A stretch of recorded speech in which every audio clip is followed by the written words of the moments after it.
Good day, everyone. Today is Test Tip Tuesday. I hope you're having a wonderful, wonderful day. In the video to come, you're going to get your Nclex question of the day, and we're going to go through that process. So today's Nclex tip is understanding positive versus negative query. So the query, I had a student ask me, what is query? What does that mean? Query refers to the question, and you want to understand what the query is when you approach an NCLEX question. Your first step is always to break down the case event. Who's the patient? What's wrong with them? Or what is the topic or the subject in the case event? That guides you to what they are asking. So, in the following question, they're asking about an advanced directive, and they're also talking a little bit about quality improvement and a quality improvement nurse, a nurse who's auditing a chart and noticing that the patient doesn't have an advanced directive. So we're going to talk a little bit about that. But your tip for today is make sure that you understand negative event queries and that you can recognize the terminology. NCLEX is all about language. Remember, you got to know that NCLEX language. So you'll get certain terms like the person needs further teaching, least likely, helpful, least priority, least helpful, ineffective, needs additional instructions, have not yet been met, indicates the need for follow up, has not met the outcome criteria. Those are terms that um, alert us that the question is looking for a negative answer. Now, what does it mean to have a negative answer? Negative answers, in general, are incorrect statements. They may indicate that the person is saying something wrong. It's a false statement. It's not accurate. It's not appropriate. It can cause more harm than be helpful to the patient. And so that's what you want to know about a negative event query. You want to be able to recognize those terms that guide you to choose something negative. So typically, when you have a negative event query, then the answers that you want to eliminate, because remember, you want to do your process of elimination.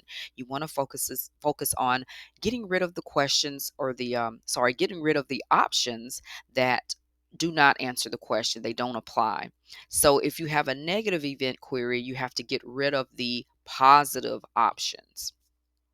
So a negative event query type question, they may ask you about what the nurse will need to do to follow up. Maybe what they need to follow up on in the care of that assigned patient.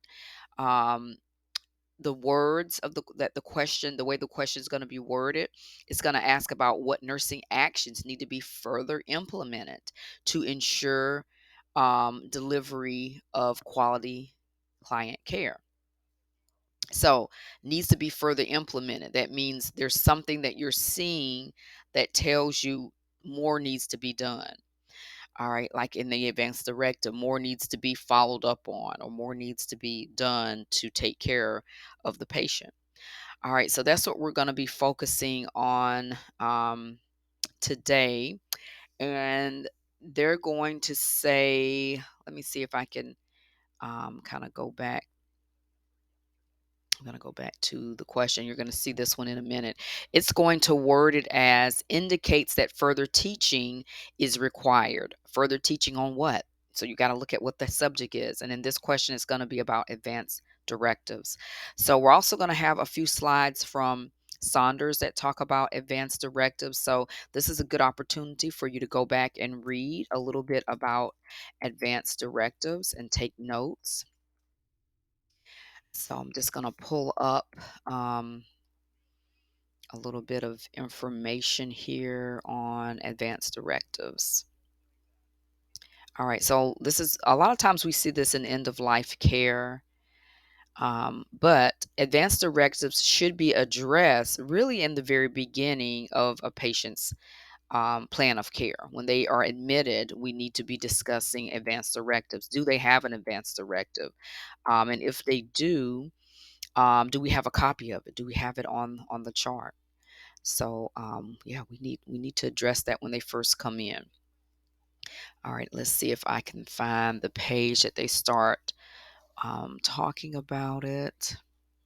I'm just kind of scrolling through on Saunders, and if you have the PDF format, you can just type in advanced directives. It'll take you to the page.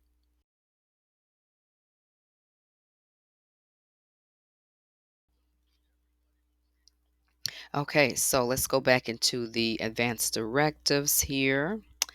Um, So on admission, that's when that process starts. We need to ask the patient on admission about the existence of an advance directive. Do they have one? If they do, it must be documented and it needs to be part of the medical record. The patient, if they sign an advance directive at the time of admission, then that also must be documented. There's two basic types of advanced directives. There's instructional, and then there's a DPOA, or a durable power of attorney for healthcare. So you want to know the difference between the two. Instructional directives are going to tell us as nurses and healthcare providers what that patient wishes are. It's going to list the medical treatment that a client chooses to omit or refuse if the patient becomes unable to make decisions and is terminally ill. A DPOA, however, appoints a person. So, what the instructional directive doesn't do is it doesn't give anyone specifically instructions to be the one to make decisions. But a DPOA appoints that person. A healthcare proxy is what is another term you may hear. That person is chosen by the patient to make healthcare decisions on the client's behalf when the client can no longer make those decisions. All right, so what about a DNR? Well, DNRs are orders, and you're going to hear a little bit more about that later in the video. I'm going to show a slide about DNR. Now, one thing I think the video is going to cut off on is our role as a nurse and the patient's role as well. Patients do have the right to change their code status. So they can rescind a DNR if they want to become full code. They can go from being full code to become a DNR and vice versa. So it's not something permanent set in stone, but if the patient's still able to make those decisions, they can change their mind at any given point. So for nurses, our role is to discuss the advanced directives with the patient, open that channel of communication, and establish what is important to that patient and what the patient may view as promoting life versus maybe prolonging dying. All right. So, as nurses, we need to ensure that the client has been provided with information about the right to identify written directions about the care that they wish to receive. So that starts on admission. If the patient indicates that they want more information, we do offer that to them. Offer it to them, and then they may refuse it, but you can at least document that you did offer, but patient declined. So, as a nurse, we also want to ensure that the healthcare provider is aware of the presence of an advanced directive. Now, DNRs are orders. So, if the patient decides in their care during the time that they're in the facility that they want to become a DNR, the doctor has to talk with that patient, discuss it, put a note, document about it, and make sure the patient understands what that means. And then they will write an order for that DNR. Now, we can sometimes witness different things like that. Advanced directives, however, get a little tricky. Some agencies have specific policies.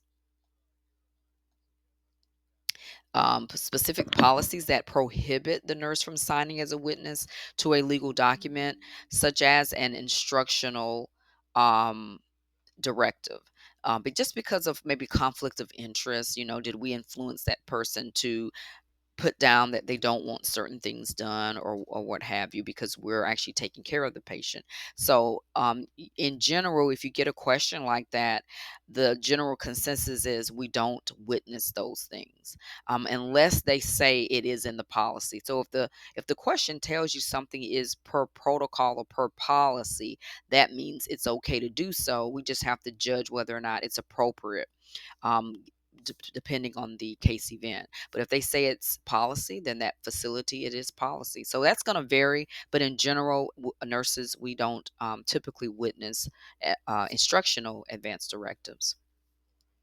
All right. One more thing we're going to look at is quality improvement. Quality improvement, and I talk a little bit about this in the next video, but quality improvement is known as performance improvement. Um, it focuses on processes or systems that significantly contribute to client safety and effective client care outcomes. There are certain criteria that are used to monitor outcomes of care, and that criteria is used to determine the need for change. The outcome that we get from the criteria is, or from the results, is used to determine the need for change to improve the quality of care. So when you think of NCLEX language, the term, even if I don't know what that is, think about the term quality improvement, improve quality of what? Care. And so we're always looking for ways that we can improve on the care of the quality of care that we provide for patients. Those processes or systems may be named quality assurance, continuous quality management. Sometimes we'll call it continuous quality improvement. But when it's a part of philosophy of a healthcare agency, every staff member becomes involved in ways to improve patient care and outcomes. So we kind of look back. That's the retrospective outlook of it. We look back and we audit. That's one way of improving quality. And so that's what this next question is talking about. We audit. We may audit an evaluation. Not audit an evaluation, but audit a chart. That is a form of evaluating. It's a method used to inspect the medical record after the patient's discharge for documentation of compliance with standards. Sometimes things are audited while they're still in the hospital. We don't always just wait until they're discharged. A concurrent, that would be more like a concurrent audit. You evaluate the chart, and it's used to inspect compliance of nurses and predetermine standards and criteria while the nurses are still providing care during the patient's stay. So that would be the concurrent. At the same time, retro, which is looking back, retrospective audits are, kind of looking back at how they did, even though the patient's not there. We can also do peer reviews. One of the hospitals I have worked at did a peer review process in which nurses that were employed within the organization, they evaluate the quality of nursing care delivered to the client. So we can evaluate others. We can evaluate our peers. So this process is similar to the nursing process, and it involves an interprofessional approach. So if you hear that term, interprofessional, it's within the profession. How can we improve our care that we're providing to our patients? An outcome describes the response to care. So we compare client responses with the expected outcomes. And then that can indicate whether the interventions were effective, whether the client has progressed, how well standards are met, and whether changes are necessary. So the nurse is also responsible for recognizing those trends in nursing practice. We have to be able to identify recurrent problems. Why are these things keep happening? And we have to initiate opportunities to improve the quality of care. So, one key thing I want you to write down is quality improvement processes improve the quality of care delivery to patients and the safety of healthcare agencies overall. That's a very good key point that kind of sums up what quality improvement is. So remember your NCLEX tip of today. You are making notes on quality improvement. You made some notes on advanced directives and DNR. Yes, a patient can rescind, and you're also understanding the process of elimination and what it means to have a positive versus negative query. So I hope these things help. Enjoy the rest of the video. See if you can get this question correct before the end. And if you did, great. So you have tackled one subject, and it took you probably 15-20 minutes to get through it. All right, enjoy the rest of the video. Thank you. Have a wonderful day on this Test Tip Tuesday.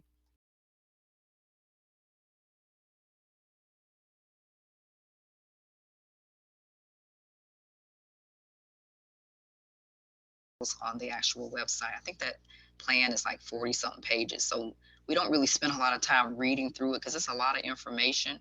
But just keep in mind, it's telling you all the things that you could be tested on. So this first question, we have a nurse who is a performance improvement nurse. So performance improvement and quality improvement, I'm just going to look at that slide real quick. This is from an old Kosher book, but the content information is still the same. You may find it in some of your nursing fundamentals book, but it's also in Saunders. They just have a little small section about quality improvement and performance improvement. She's a nurse who is auditing charts. So down below, they mentioned about nursing audit. She's auditing charts or reviewing records to see how can we improve our documentation or our performance as a nurse. So quality improvement is the commitment and approach used to continuously improve every process in every part of the organization. Basically, the hospital is trying to make sure we're meeting the needs of customers, of our patients, and that we're exceeding their expectations and outcomes, or at least meeting those needs. All right, so we will read through this question and look at our case event. So our case event is a performance improvement nurse. She's performing audits on the client records, and she notes that a client's chart is missing documentation, and that documentation is on an advanced directive. All right, so immediately we have a kind of a picture of what's going on, and my mind is focusing now on advanced directives because that's what they're giving me. So I got to know, what is this about advanced directive, that I need to have a focus on that in my mind. The PI nurse, she's addressing the findings with the bedside nurse. So I'm just picturing that she's coming to her saying, hey, no one's documented on the patient's advanced directive. And this is something we do pretty much when a patient is admitted into the hospital. We will ask, do you have a living will or healthcare proxy, or some type of legal documentation that states what we should do for you in the event you're not able to tell us, or if you already have a standard that says this is the things I want medically done to me, in case I am unable to state that.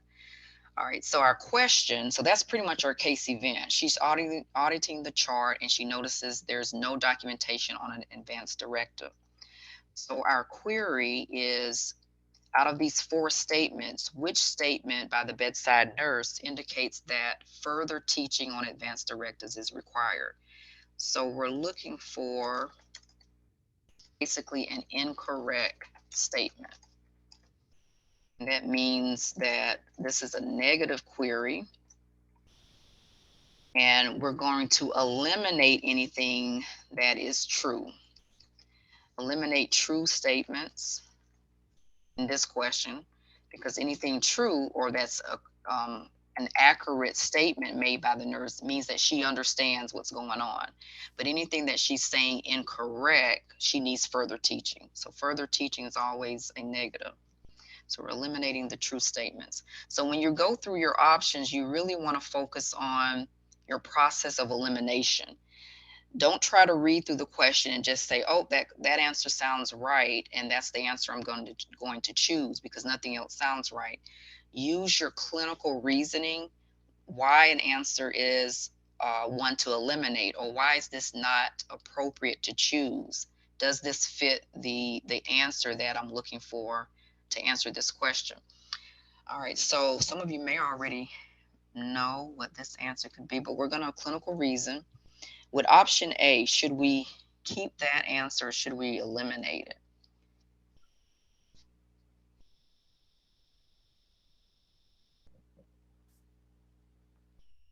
And you can say, or you can put it in the chat, or eliminate. Someone says eliminate. All right.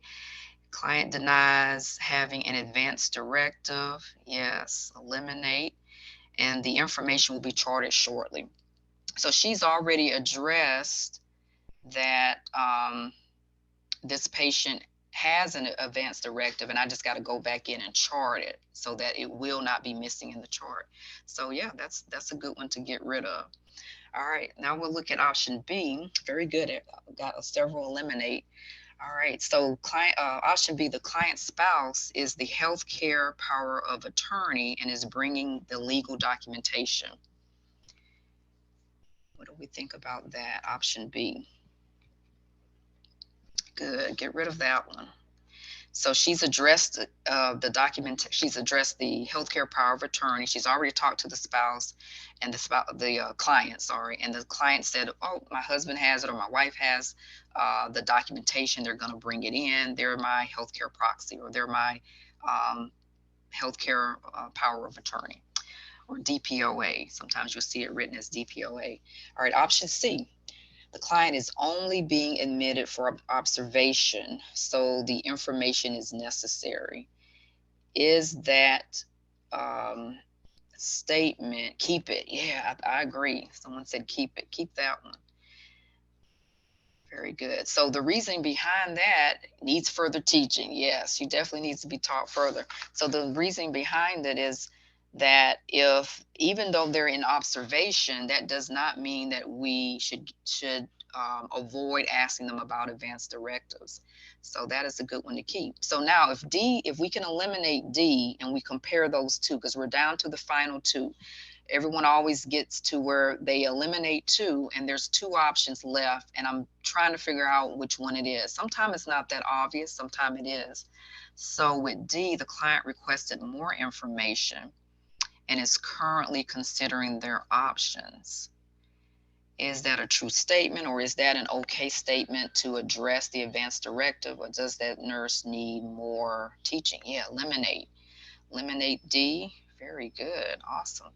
So yeah, that's good. She's addressed that information. She's already taught to the patient, and the patient's like, well, I don't have an advanced directive, but I need some information about it. And that's what we do as a nurse. We ask the patient the information. Do you have an advanced directive? And it's our responsibility to offer that information to them. Very good. So that was our answer, C. All right. So as you go through that answer, if you were studying that and if you kind of forgot what advanced directives are, that would be your opportunity to go to your resource, look that information up, or use what information they're giving you in the rationale as part of your notes. Some of us like to write notes because we remember it easier. If you don't, reading it may be enough. Sometimes pictures help. With this one, you may not really have a good picture, but certain information you may need a picture to visualize what's going on. So it doesn't matter the length of time or the length of stay of the patient.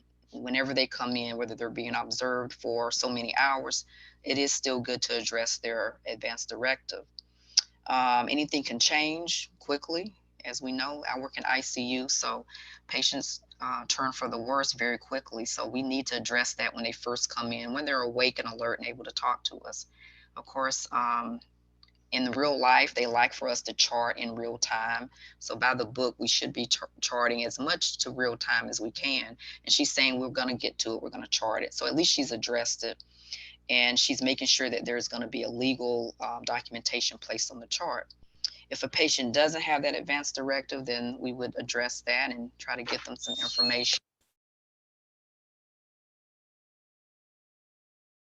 All right, on Saunders, there is a small section on advanced directives and DNR. Just remember that a DNR is actually a prescription. So anytime a patient decides, I want to be a DNR, it's out of our scope of practice to put that in the chart. This has to be in an order, and the doctor has to go and talk to that patient, make sure they understand what they're signing. They have to actually sign a consent